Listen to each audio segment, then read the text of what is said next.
And he's like, well, you can get a whole lot of shit because that's what it is. And he's like, you're telling me it's fake?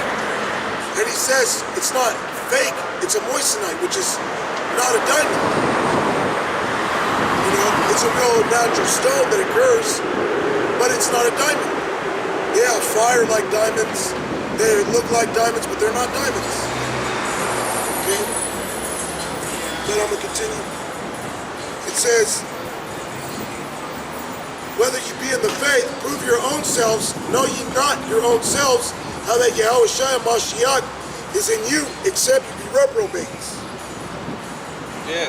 Know you not your own self. So you're supposed to know what you're going off on, man. You're supposed to know what you're putting too much time and effort in.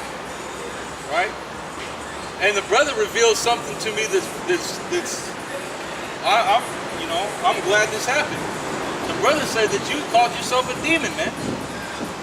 And the Lord will put spirits on you to reveal yourself, man. It tells you men's tongue to fall upon themselves. The brother said you straight up said Jake a demon, man. So look, that's bro. Yeah, we were at the store. I believe we went to Save Mart, okay? And it was after camp. You know, of course, Jake was feeling nice. And in the store, I forget what we were buying, ginger beers or something. And we were walking around the store.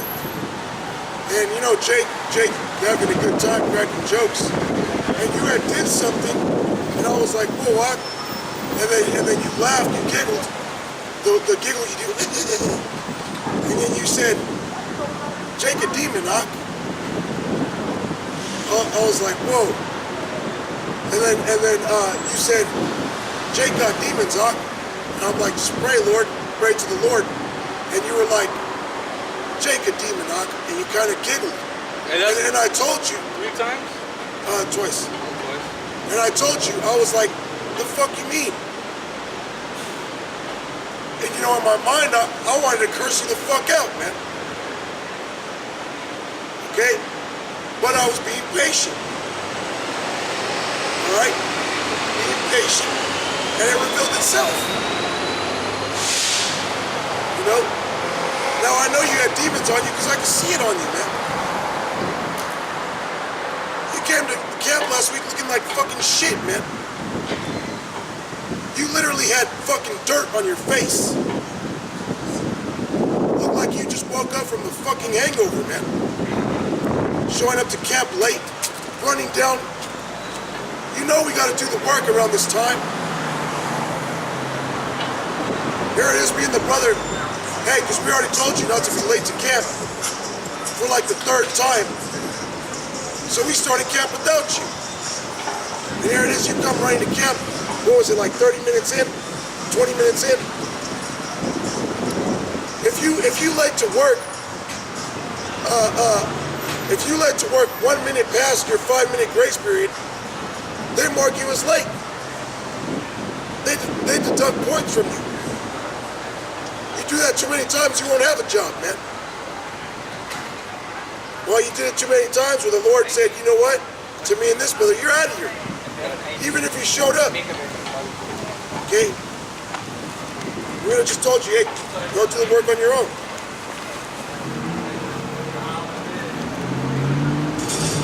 So this is back in Corinthians. Gotta finish it real quick. 1 Corinthians 9 and 26. I therefore so run, not as uncertainly, so I fight, not as one that beateth the air, but I keep under my body and bring it into subjection. And that's what you were doing. You were beating the air.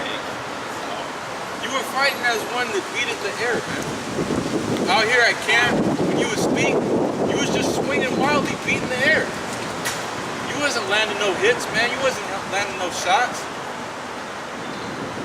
You was shooting and missing, bro. And then you beating the air while you're by yourself. Because that's what's most important, is the fight when you're alone. Because when you're you're at camp or fellowshipping with the brothers, Satan don't fuck with you, man. And you should know that from experience. But when you're alone, and me and this brother told you, communicate with us. If there's anything wrong, you got demons fucking with you, talk to us about it. Have counsel, you know? Communicate. We can pray for you. Okay? Fast. Do what you gotta do. Check your phone now to see if Jay called you. You didn't. And you know where we're at. You know what we're doing.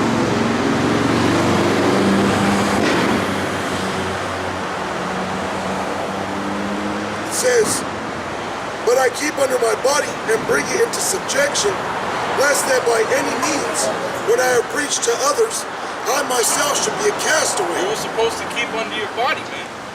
You were supposed to keep your body in subjection. You were supposed to listen to what we were telling you. You were supposed to adhere to the words of Yahweh Shem Yahushai. You were supposed to be doing spiritual things, man. Otherwise, you preaching the word become a castaway, man. Because you're not doing the thing that you're speaking about. Yahweh Shai said, if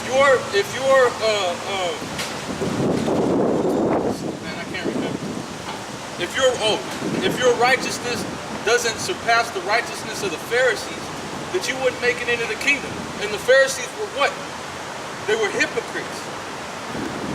So if you're up here preaching the word, but you're not living if you're preaching the gospel, but you're not living of the gospel, then either repent and do the first work, either repent and get your shit together, or the Lord's going to remove you, man. The Lord's going to completely take it away from you. Yeah, and by what the brother means by getting your shit together is the shit that you're going through, all right? You know, the shit that's going on in your mind, all right? The bullshit that keeps you from fulfilling your lot, okay? If your lot is to be part of that number, okay? Because it was very spiritual what the elder said to you at camp that I remember. And he said, you're the real Sawapar. And Sawapar means scribe, right? And what did the Lord say? Woe unto you, scribes and Pharisees. Wicked scribes and Pharisees. Salakia. You know?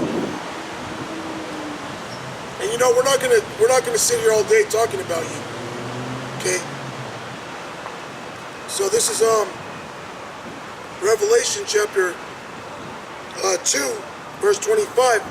But that which ye have already, hold fast till I come. And that's the truth. You should be holding on fast to the truth. The things that you've learned. And then publishing what you've learned. To publish something means to go out and make known publicly. Which the only way you can do that is on the highways and byways, man. And you know the first works, right? You know what's expected of you, what's commanded of you. Okay? You got anything else on this? Yeah.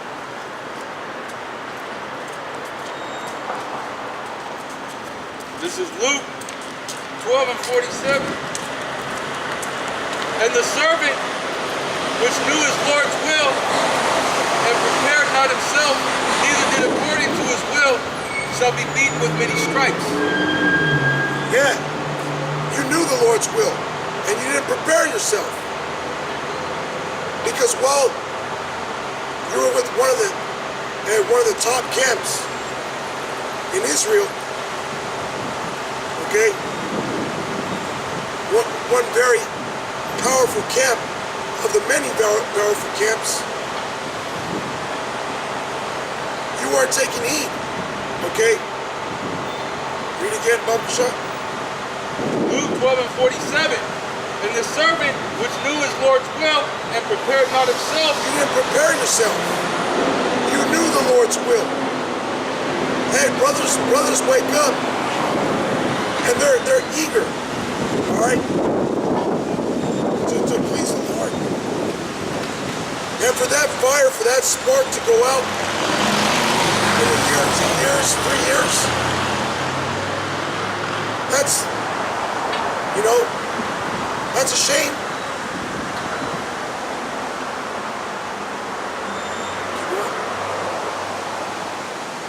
And prepared not himself, neither did according to his will, shall be beaten with many stripes. And now you're going to be beaten with many stripes.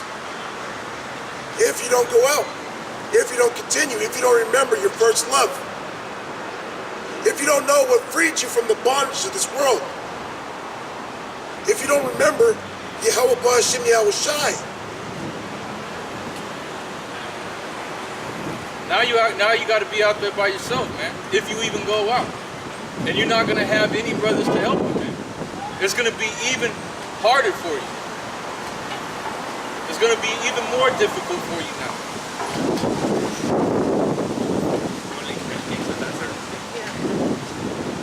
And you look.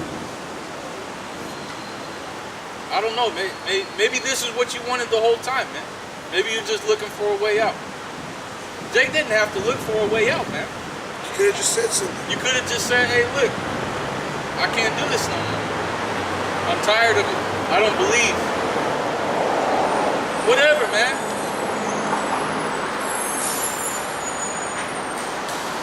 Could have said any damn thing. Jake would have said, all right, see you. Wouldn't want to be here. This is Ecclesiastes 4:9. This is the last one I have for you.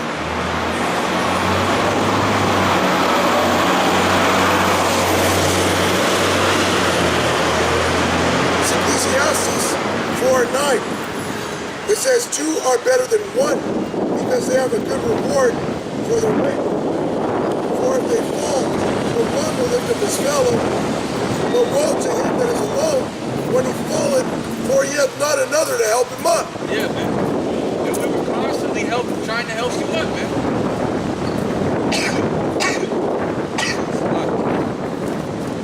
Alright? Jake always talking about how you got demons on him, this, that, and the third. Alright? You had us, and we kept trying to tell you, man. We kept trying to tell you, look, hit us up. Alright, if something's going on, you need to talk. Brothers is always willing to talk, man. Alright, you're not gonna grieve any of us if you call us up and be like, hey man, I got demons fucking with me. I need to, I need counsel, I need some help, I need this, I need that, whatever it may have been. I would have rather you have done that. I would rather you have called me every day looking for help than for you to just vanish, man. Because then at least I would see that you're trying to you're trying to work it out, man.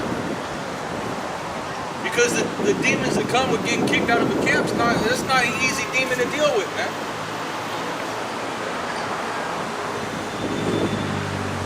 Alright?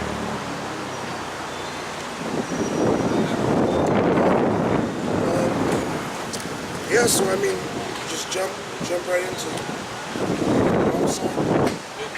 Alright, this is Jeremiah. Yeah, so apart, I mean, this is what we have for you to say to you, okay?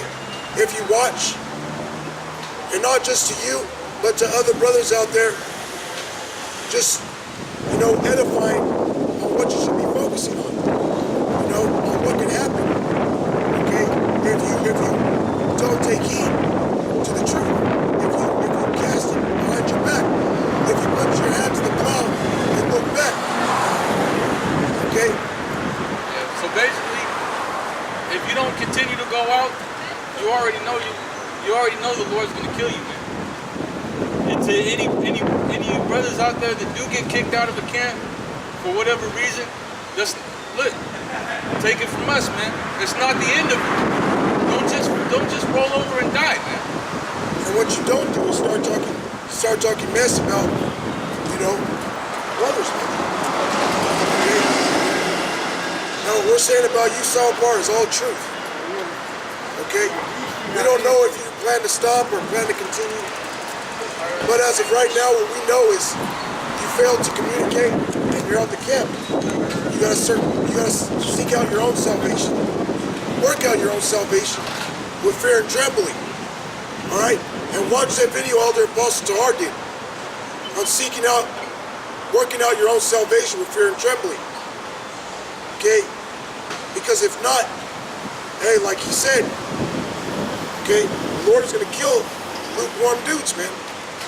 Or I should say lukewarm niggas, man. Those of you that are not doing your 3 videos a week or more, which is not hard to do. Okay? That's very easy, man. I mean, it's easy if the Spirit's on you. If the Spirit ain't on you, you ain't going to do it. If the Spirit ain't on you, you ain't going to do anything. You're going to roll over and be in that woe is me spirit and just wait for the blow. And, you know, that's it. Just jump right in. This is Jeremiah chapter 28, verse 8. The prophets that have been before me and before thee of old prophesied both against many countries and against great kingdoms, of war and of evil and of pestilence. Yeah. So all the prophets throughout the entire Bible have always prophesied of war, of pestilence, and of evil. All right. Different kingdoms, different countries, all right, different rulerships. The Lord would give rulership to somebody. The Lord would give rulership to somebody, and then when their time was up, He would send out the prophets to go and warn. Not even warn, just let everybody know what the Lord was about to do, man. That's why the prophets were so important in Israel, because they needed the prophets for everything, because the prophets were the ones that were dealing with the Lord, man. Or I should say the prophets are the ones that the Lord dealt with. Job 14 and 5, seeing his days are determined, the number of his months are with thee, thou hast appointed his bounds that he cannot pass. So, knowing that scripture, that the Lord appoints the different boundaries of these kingdoms, that they can't pass the boundaries that Yahweh Shem Yahushai put upon them. Just like the scriptures say, you know, the Lord stretched out the heavens, the Lord appointed the seas boundaries that it cannot pass. The Lord does the same things with these different rulerships and kingdoms that are upon the earth, man. Alright? And when their time is up, before their destruction, Yahweh Shem Yahushai would send out his prophets to prophesy of the destruction, man. Alright? And that's how it always was, man. And in these last days, the Lord has sent out his prophets again through the Holy Spirit, all right, through men, through the elders and the apostles, the elders, a great millstone, where we got the truth from, okay? To be able to come out here and to prophesy the downfall of this kingdom now. And really, all the kingdoms that are throughout this entire earth. Because America is not the only place that's going to be destroyed.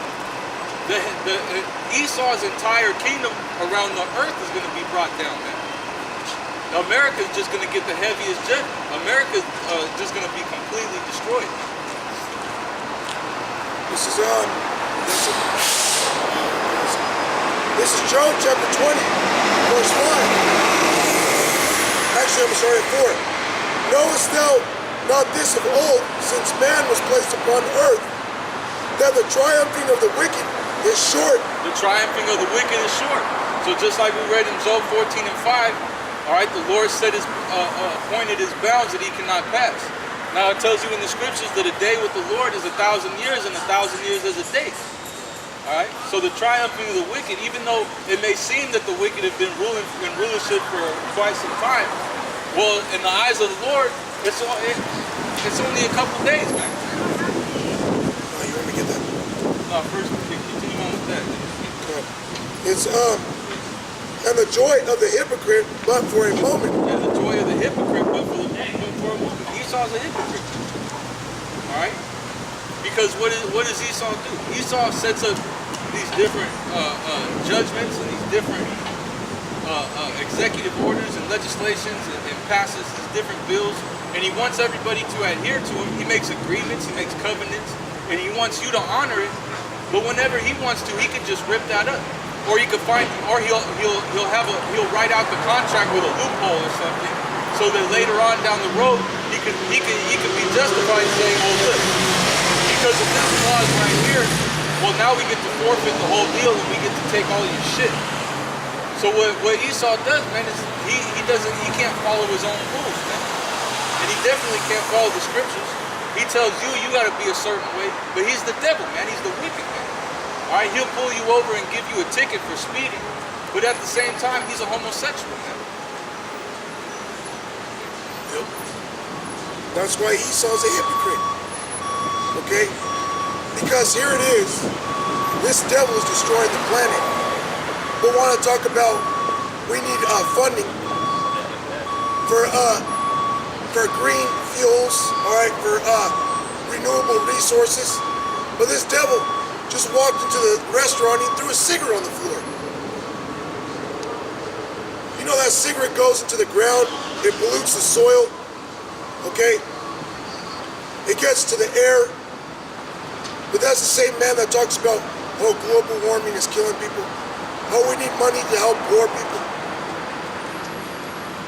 He's a hypocrite, man. Well, yeah.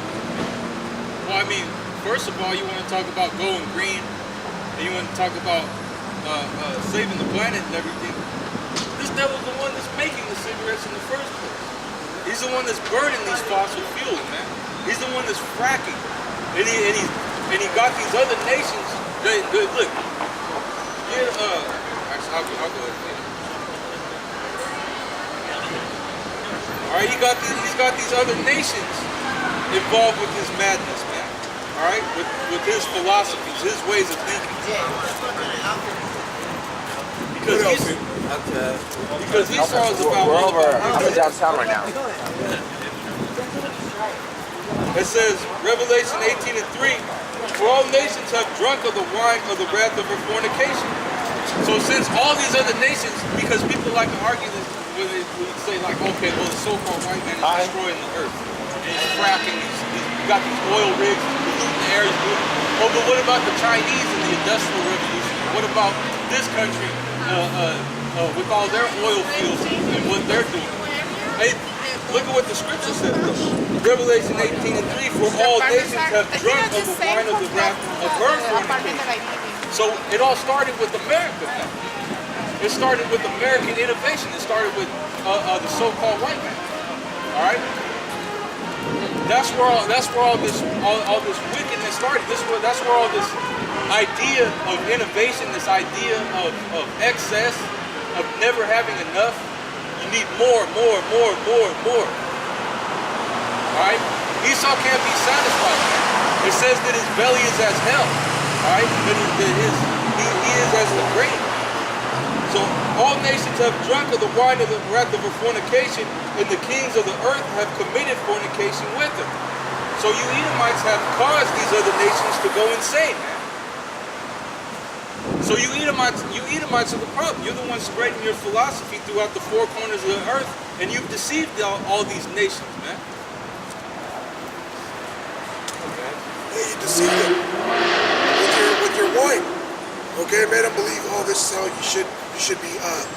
This is how your people should be. Okay, you push this on the media to our people. These other nations be sucking it up.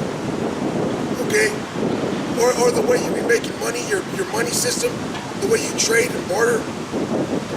Okay, all these nations have caught on to it. Now, you with your trade war thing, it's gonna backbite on you, man. It's gonna haunt you. Okay, the things that Donald Trump is doing right now. What's gonna happen when all these nations say, to hell with your trade, we're not dealing with you. We're not dealing with America anymore. Yeah. Okay? Trump says that they're getting bad deals out of all these other countries. America depends on all these other countries' trade. The economic foundation of America is trade with these other nations, man. So if you cut off trade with all these other nations, and really you don't want to cut off trade with them. That's why what you're doing is putting tariffs on these, and you're taxing, you're putting taxes on these different, because you don't want to stop the trade. You want to make more money off the trade, man. But in you doing that, these other nations are going to cut off trade from you completely, man. And then this economy is going to go to shit. Yeah, because Iran said that those sanctions that you put, that Iran has the power to cut off all oil exports from the Gulf region. And the Gulf region of Iran produces a lot of oil, because they're also partners with Russia. That's their main ally, which Russia sends oil and fuel to Europe. And Europe, that's the beast. That's America, the whore's ally. That's going to piss the beast off. That's why in Revelation, I believe the 15th chapter, it goes into the beast hating the whore. The beast shall hate the whore. And the whore is talking about America. How do we know that? Because it's in bed with all these other nations. It gave all these other nations a sip of that pussy juice, man, which is that wine. Okay? Now all these nations are intoxicated with that wine, but they're waking up from that. They're coming out of that drunkenness, okay? And they're going to realize that you slip some in their drink. Like I believe it was Pakistan or Afghanistan said that all deals with America comes with the price, man. Well, yeah, it comes with the price of your dignity. It comes with the price of your soul, man. Because in order for America to do business with you, America wants you to conduct yourselves in the same manner that it does.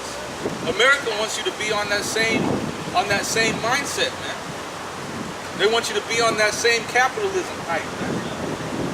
And that's what happens. That's why these nations converted to democracy, took their original system and made it more to like what the Romans were doing, having presidents, all right, instead of kings. Okay. And so the thing about it is, these other nations have been drunk with the wine of your fornication, man. Why? Because these other nations are waxed rich through the abundance of America's delicacies, as it says in the scriptures.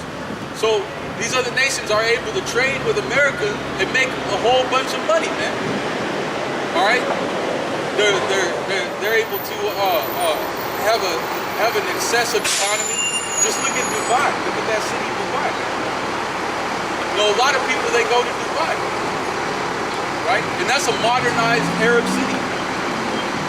You know, they're over there like Esau. They're over there like Americans in Dubai, man. They're not like Arabs usually are, Ishmaelites, fucking Muslims and shit, man. Those real Muslims, they go insane when they see Americanization happening in their communities, man. They turn into what Americans call terrorists, man. Because they see their heritage, they see their way of life changing because of a foreign what's the word for it? A foreign entity coming into their home and invading it. Next thing you know, they see in their village, they see Starbucks, they see McDonald's, all right? They see all these different abominable restaurants popping up, movie theaters, big business buildings, all right? And what comes with that? Slavery, man, all right? Not being able to farm their own land, not being able to have their own things, they're gonna have to get a job and work for Esau, man. Or work for whoever has converted to the ways of Esau, man. But now that trade is stopping, now that Trump is putting all these taxes, is stopping the money flow, all them gifts, they're starting to see, they're not seeing no point in it anymore. They're starting to wake up out of that fog, because all that American juice isn't being pumped into them anymore, man. Because Trump is cutting it off. Trump is pretty much like somebody in like the what do you call him, the bartender. Somebody's too drunk and he said, "Well, you've had enough to drink, man. This is your last round." And that drunk ass dude in the bar gets mad and starts throwing over the chairs and throwing bottles at the bartender, man. That's what these other nations are about to start doing, man. Because you're playing with their money now. This is Isaiah